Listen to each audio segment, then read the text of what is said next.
بعضی روزا که طولکی قصه میخوری الکی، نمیدونی برای چی، حتی نمیدونی برای کی.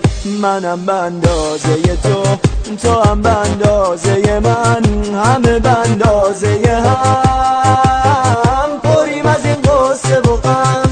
اما حقیقت اینه که دنیا همین دو روزه هاست، بیا بخندیم واسه هم، خنده میگن دوای ماست.